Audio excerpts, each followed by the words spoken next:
Imagine the high-stakes drama of the NFL, where rivalries simmer beneath the surface and old grudges can erupt like a sudden touchdown pass. That's exactly what's unfolding between New York Giants quarterback Russell Wilson and his former coach Sean Payton, sparking a heated exchange that has fans buzzing. But here's where it gets controversial. Accusations of being classless flying across social media, tied to a dark chapter in football history. Stick around, because this story dives deep into betrayal, contracts, and the price of loyalty on the gridiron. It all kicked off right after the Denver Broncos clinched a thrilling 33-32 comeback victory over the Giants on Sunday. Broncos head coach Sean Payton, basking in the win, commented on the Giants' quarterback situation during his post-game presser. He praised the spark brought by rookie Jackson Dart, who stepped in as the starter after the team stumbled to a 0-3 start, benching veteran Russell Wilson.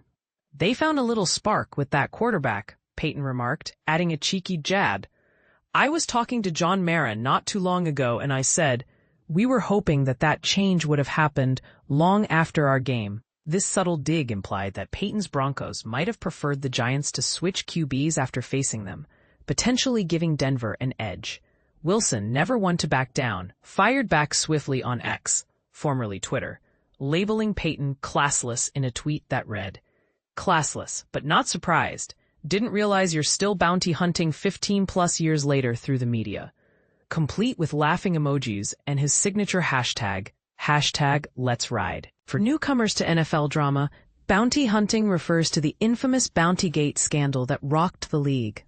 Between 2009 and 2011, Payton's New Orleans Saints ran an illicit bounty program where players received bonuses for aggressive plays, including those aimed at deliberately injuring opponents. It was a system that rewarded roughness and led to suspensions for key figures.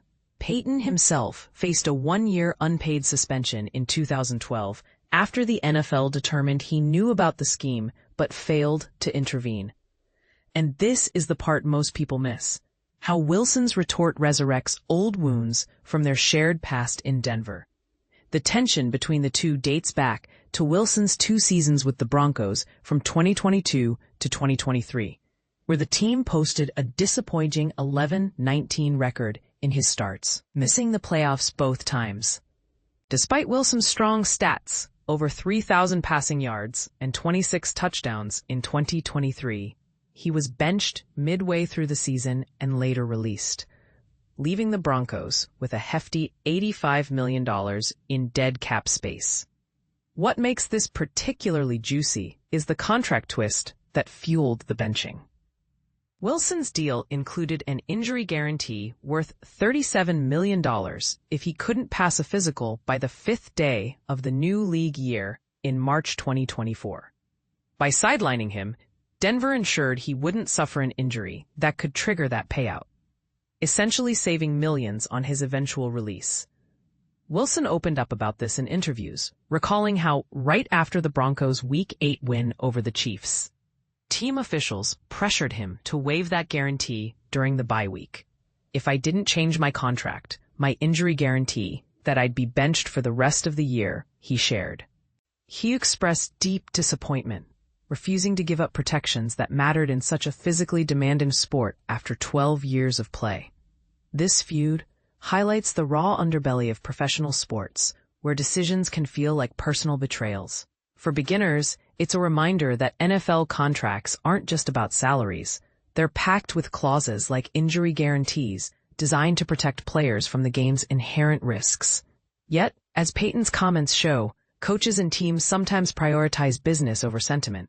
Is this just locker room banter gone too far, or a legitimate call-out of unethical behavior? Do you side with Wilson, seeing Payton's words as a low blow reminiscent of Bountygate, or do you think it's all part of the game's competitive spirit? And here's a controversial take. Could this benching have been about more than just performance? Perhaps ageism? In a league that often favors youth? We'd love to hear your opinions. Agree or disagree in the comments below.